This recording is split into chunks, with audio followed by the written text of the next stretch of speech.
Gypsy Rose Blanchard literally waited till the day she was off of parole, the exact day, to post about Nick Godejohn on her IG stories. And they are horrible. I'm going to show them to you and give me your thoughts, please, because it's disgraceful.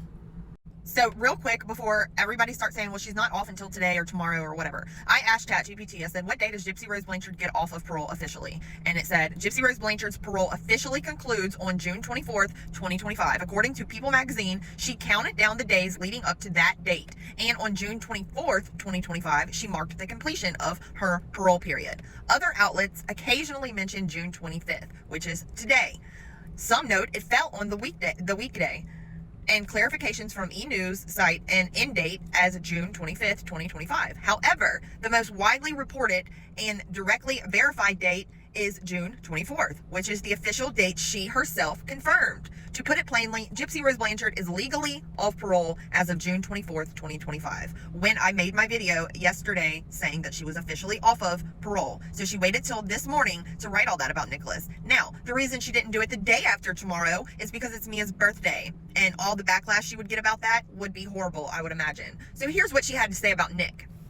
Just so you guys know, this was posted from her IG story not too long ago, so it will be deleted after 24 hours if she doesn't delete it sooner. She says, I've taken accountability and now I take my life back. When I accepted my sentence, I accepted the weight of my choices. I served my time. That was my accountability, and I've carried it for years. I don't owe the past anything anymore. As for Nick Godejohn, yes, he is a deeply disturbed man, but he also knew the difference between right and wrong. So did you, Gypsy. Jesus. Regardless of my role, unintentional manipulation, this type of manipulation isn't rooted in malice. It's often a reflection of past trauma, fear of abandonment, or lack of emotional tools. The key difference is intent. The reason is not trying to deceive or control, but the behavior still affects others and requires self-awareness and growth to correct. Sorry, I can't see. I need my glasses. Hold on. There's more. Nicholas made the decision to move forward with that night.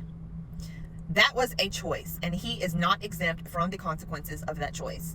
His diagnosis of autism/Asperger's does not excuse what he did. Mental health is complex, but accountability matters, and no one is above the law. His fate was decided by a panel of judges, prosecutors, lawyers, and 12 jury members who reviewed the same evidence circulating online. His efforts of appeals have all been unsuccessful, each court agreeing with the original conviction. There's more. She goes on to say, I will not carry his actions on my shoulders any longer. I've taken responsibility for mine. This next chapter is one of healing, one of growth, of reclaiming my life. This is freedom, and I'm moving forward with clarity, peace, and self-forgiveness. The justice system has decided. This case is closed. This is justice for Dee Dee, as well as myself, who the system failed all my life. Oh, geez. I could say so much right now. Let me bite my tongue. There's more. Justice was served, and so was my time. My continued prayers go out to the Petrie family, even though she hasn't even called and apologized or reached out to any of them.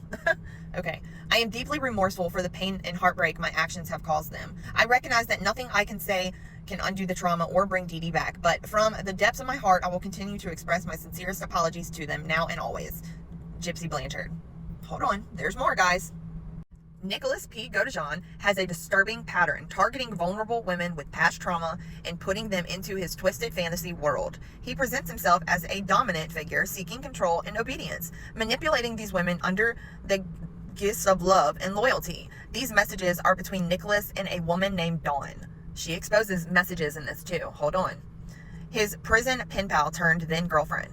She was the first in a string of women he tried to trap in the same toxic cycle. Now, instead of Victor as his dark dual personality, he goes by the alter persona as Nikolai, commanding a level of fear in the eyes of his lovers. Thankfully, like the others who came after her, Dawn eventually found the strength to walk away and save herself before she lost her identity like I once did. Mind you guys, Dawn was in on it the whole time with Gypsy and a whole bunch of other people to set Nick up for them emails so they could show the court system he should not be out in this world, in society, because of what he wrote. Mind you, I don't think Nick should get out. I think he deserves a fair trial and sentencing because he did not get that, and mental health. Anyways, let me just hush. Where am I at? Let me see. This isn't new behavior. It existed before me and it continued after me. He is a man on a relentless search for his perfect submissive. Like you are, Gypsy. someone to carry out his darkest desires, even from behind bars. But the truth is, more and more women are seeing through the mask and choosing to escape. They're not his victims, they're survivors. Gypsy girl. Oh, I want to say so much. Let me just stop it because of TikTok. Hold on, there's more. With Dawn's permission, I am able to share these prison messages to give further insight into understanding the disturbing cycle of Nicholas's toxic relationships and bring awareness to domestic something situations, as this is all too familiar. Please pause to read carefully to the following messages. All right, guys. Here is the messages. I can't really show them on here. I'm gonna have to blur this whole thing out, but if you want to go find them, they are out there. Go on Reddit, you will find them. Do I agree that they are somewhat disturbing? Yes, but mind you, the girl Dawn was playing into it so much, and she was doing it on purpose to trick him. Mind you, he was fixated on her just like he was Gypsy. But they set this whole thing up with the whole email thing. That's where that comes into play, if anybody was wondering. All right, let me continue because there's more. She goes on to post a national domestic violence hotline number right after she posted those emails. She then says, and to the ones who said I'd fail, who said she's just going to go back to prison or swore I wouldn't make it past day one, thank you too, because you lit a fire in me. You gave me the drive to prove you wrong. And guess what? I did. Against the odds, against the noise, I stood strong. I stayed true. I kept pushing forward, and now I'm just getting started. You said I'd fail, but instead I'm rising. I'm about to show you what living my best life really looks like. And all you can do now is watch me. Still standing, unstoppable, watch me rise. See, Gypsy, the difference between you and other real survivors is that they don't get out of prison immediately and try to brand themselves, get brand deals, sell merchandise, get on TV shows. If you watch my video the other day, compared to a normal survivor and you do not line up with triggers, physical attributions to what normal survivors usually display. So I'll leave it at that. But okay, hold on. Gypsy also made sure to add in this clip. You can find it on YouTube, where Nicholas did a interview online from the jail with another news broadcaster, and he was saying that he would do it again because he loved her so much and he was trying to protect her. But she only showed the bad parts. So if you don't know what I'm referring to, you can find it on Google. Just type in Nick Godejohn's jail interview, something like that. I'm sure it's here on TikTok. I can't play it. It'll get copyrighted or taken down, but she made sure to include this clip on purpose. One more thing I wanted to point out is we all know that Mia Blanchard's birthday is tomorrow, June 26th. So this is a post from last year, and if you look at the bottom left-hand corner, they went out to eat on June 26th. So that's when her birthday is, I'm sorry. So I take this as, no, Ken didn't engage you or ask you to be his wife or whatever, but you felt the need to make a post the day you supposedly got off parole, which it was really yesterday, to do this, because you know that everybody on the internet's going to be talking about it.